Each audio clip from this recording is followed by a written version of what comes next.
क्या इस पर राय है? और दूसरा, ये जो आज मुतालिबा नून लीग की तरफ से आया है विफाकी, अब तो नून लीग का नहीं, पहले सुबह नून लीग का था, लेकिन विफाकी हुकूमत ने उसके बाद इसको एंडोर्स कर दिया है इसको कि चीफ जस्टिस ऑफ पाकिस्तान जो है वो उनको इस्तीफा दे देना चाहिए। बिस्मिल्लाहिर्रहमानिर्रहीम। रहमान साहब, दो इश्यूज आज के हैं। एक अपना जस्टिस अतहर मिनुल्लाह का आज वर्डिक्ट और ऊपर मरीम नवाज शरीफ का ये जो मुतालबा है। अगर इनको दोनों अलग बयानी में देखे, अब मैं वकील नहीं हूँ, मेरे जो ऑनरेबल दोनों कलीग बैठे हैं, दोनों का बैकग्राउंड लॉयर कम्युनिटी से होगा, मेरा नहीं है, मैं एक आम पाकिस्तानी हूँ। मेरा सवाल ये बनता है कि मैं इस मेंटेनेबिलिटी पे तो जाता ही नहीं, 4-3 है, 2-3 है, 3-0 है, मैं इस पर नहीं जाना था। मेरा इशू तो ये कि मेरी जिंदगी में जो इस वक्त मसाइल है वो कैसे हल होंगे। किसी ने आज तक इस पूरी डिस्कशन में अभी तक ये नहीं बताया कि केस की मेंटेनेबिलिटी तो अपनी जगह पे, क्या उसमें जो 2 पॉइंट्स इलेक्शन कमीशन ने जो दिए थे कि जी मैं इस वजह से हम इलेक्शन पोस्टपोन कर रहे हैं, क्या वो मेंटेनेबल है या नहीं। कोई डिस्कशन किसी ऑनरेबल जज ने ये अभी तक नहीं कहा कि इलेक्शन कमीशन ने जिन वजूहात की वजह से इलेक्शन को पोस्टपोन किया था, 2 वजूहात थी, एक थी उनके पास फंडिंग कोई नहीं थी, और दूसरा लॉ एनफोर्समेंट एजेंसीज या सिक्योरिटी फोर्सेस के जो अवेलेबल थे पर्सनल अवेलेबल नहीं थे।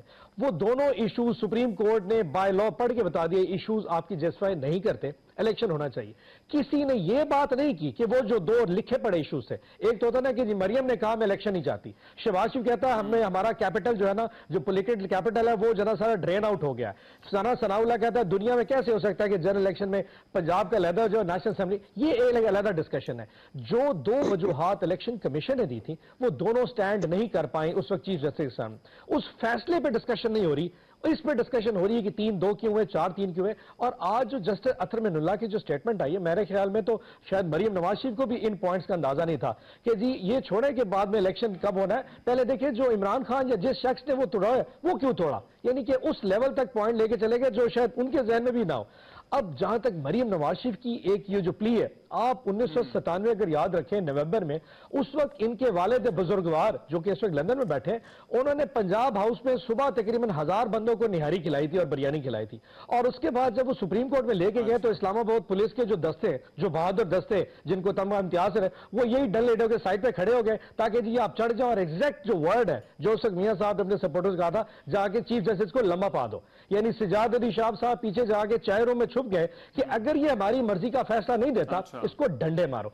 अब ये जो माइंडसेट है डंडे मारने का चीफ जस्टिस को, ये आज का नहीं, ये 26 साल से चल रहा है, ये खून में बह रहा है जी इनके। यानी कि उस वक्त जस्टिस सिजाद अली शाह, फिर जस्टिस खोसा और आज जस्टिस बंदियाल, तीनों चीफ जस्टिस साहबान जब कोई इनके खिलाफ जाता है, इनको निकाल दो, इनको मारो, इनको कुटो। ये जो माइंडसेट है ना, इससे निकलना पड़ेगा। आप रहमान भाई बता दीजिए, अगर आज इस वक्त कौम में इंस्टीट्यूशंस सुप्रीम कोर्ट की मानना छोड़ दें, 3-2, 4-3 फलाना फलाना छोड़ दें, तो फिर पीछे बचेगा क्या। हमारे पास दुनिया में जो कौमें हैं वो इदारों पे खड़ी होती हैं, वो अपने सुप्रीम कोर्ट पे खड़ी होती हैं। अगर आप सुप्रीम कोर्ट के फॉर एग्जांपल हम यही कह देते 10 अप्रैल 2022 को हम कह देते भाई हम नहीं मानते चीफ जस्टिस बंदियाल का, यही मेंबर्स थे, यही जजेस बैठे थे जिन्होंने हमारे कासिम सूरी का फैसले को ओवर रूल किया था, तो आज पाकिस्तान कहां पे खड़ा था। हम कहते हैं हम नहीं मानते जी, क्योंकि हम नहीं मानते, गलत फैसला कर रहे।